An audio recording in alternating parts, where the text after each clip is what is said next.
Hi guys, it's Chris here, and today I'm just bringing you 5 of my most underrated guitarists. Enjoy.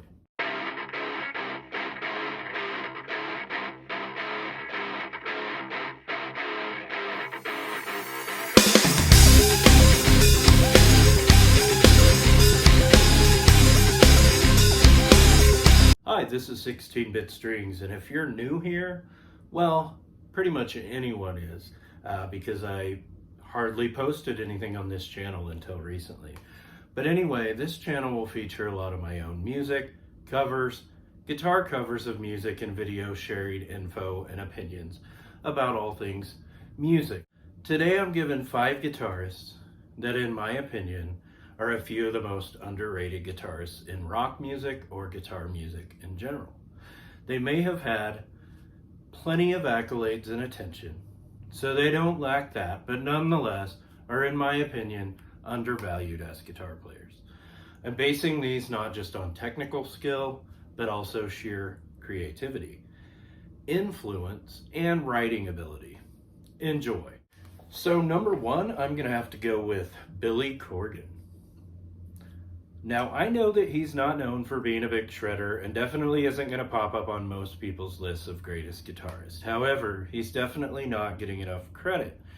If you listen to those early Smashing Pumpkins records, or particularly Gish, there's some really great solos he pulled off and some very interesting riffing, particularly in the songs Mayonnaise, Soma, and other songs on that album.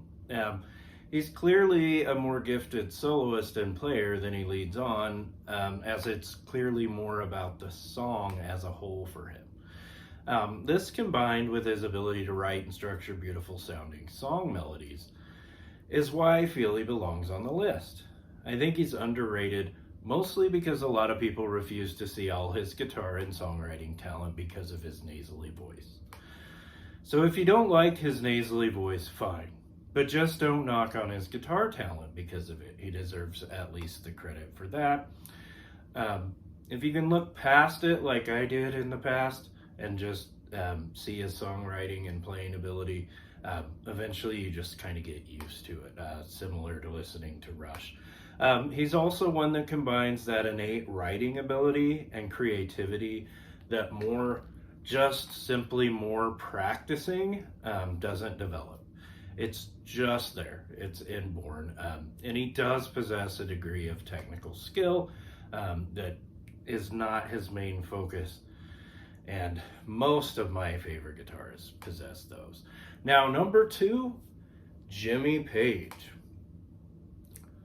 The biggest complaint I've heard about him is that he's a bit sloppy when playing live. However, most of the references to this are from performances back in the 70s when he was clearly inebriated when playing. If you listen to his whole catalog, even going clear back to the Yardbirds, I think that was way back in the 60s, he developed the ability to play pieces of many different styles, and then took them to new levels during the Led Zeppelin years. He was doing so many things that had not been done by many, if any, before him. Listen to 80s, 90s, and 2000s rock. You can hear his guitar influence all throughout, heavily. Through the grunge movement, you hear a lot of influence and all of that. If you want to call it a grunge movement, I just call it rock in the 90s. But combined with his acoustic writing ability, his guitar solos and exploration of alternate tuning when many had not explored these put him among the greats, in my opinion. So being a little sloppy when intoxicated during 1977 should be the last thing on this list. A lot of the disrespect comes from things in his personal life. Considering his large catalog of music, this is all that needs to be said. Now, number 3, I'm going to go with Phil Keaggy. I can't stress enough how humble of a guy Phil Keaggy is. And I will also stress I'm not a huge fan of his singing, but his guitar playing is amazing. Covers so many styles and techniques while simultaneously just emoting creativity and emotion. I would challenge any guitar player to try and play some of his pieces, and all of them without ever learning to formally read music. He was all mostly self-taught. Some of why he is lesser known is that he doesn't play heavy rock music. And saying lesser known is a little misnomer because he's very well known now. But through the years, he was just not as well known for being one of the greater guitar players. He doesn't play heavy rock music, and he does have a strong Christian spirituality to all his music. So check out some of his music. You won't be disappointed if you're into acoustic music and fingerstyle guitar music. If his vocals aren't your thing, like me, just check out the guitar. Number 4, Andy McKee. He may well be one of the world's finest solo guitar fingerstyle craftsmen. He was one of the first of these type of players to be discovered on YouTube, like back in 2006 or so. He would soon be on the cover of Guitar World and writing songs with Prince. Not too shabby for a guy from Topeka, Kansas. He started out as a metal-influenced guy in younger years and taught guitar. He discovered a guy named Preston Reed who played an acoustic style that added drumming on the instrument and doing bass and melodies all together on one guitar.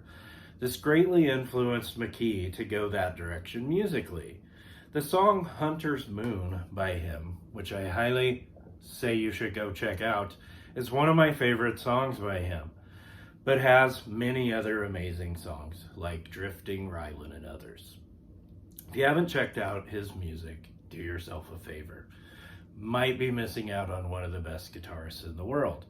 And number 5, most underrated guitarist, in my opinion, is Kurt Cobain. First, let me say that it's pretty obvious that Kurt Cobain was not the best technical player in the world, nor did he care to be. He also wasn't the greatest singer in the world, nor did he care to be. However, he had a John Lennon-esque creativity that some are just born with. Not that he didn't spend many hours developing it. I'm almost certain that at one point in his life, he just sat around practicing these chord changes with lyrics and melodies for hours and hours. I think there's even documentation and proof of like a girlfriend and a friend showing that this is true, that for several years he would just hours just sit around playing these songs and developing them. So he certainly spent a lot of time developing it, but it was inborn, and that's what's so amazing about him. He didn't need to play a bunch of sweep-picking solos or dazzle with a bunch of complex riffing. He was singularly focused on the song and the emotion of the song. If any of the music was played in a classical feel, pardon me, if you took the music, which some people have done, and then just like added it to a classical feel, just listening to it, you can hear all the complex moods that emoted from the guitar. Just the sheer influence he had on all music in the 90s and beyond should also count for something in the realm of guitar players. Many guitar players share the same sentiment that I do about this. Brian May has made a statement recently saying that he was underrated and one of his favorite guitar players, possibly because of all the influence he had. And just do a quick Google search. You'll find a lot of people that will speak out about this. So many guitar players, like I said, share that same sentiment. And creativity and writing ability, a lot of times, especially in rock music, take precedence over technical skill. Technical skill is wonderful to use as a tool to say something with your music, but it should not be the forefront of what you're doing.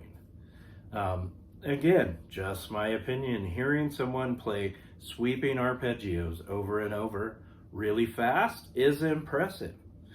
Can also even be helpful in certain styles of music and songs. But if it's not used secondary to creativity and soul, it becomes uninventive and boring. So, again, these were not deep dives today, just some fun opinions, and I hope you enjoyed. And feel free to comment and let me know guitarists you think are underrated, or let me know if you disagree with me. And please have a great day.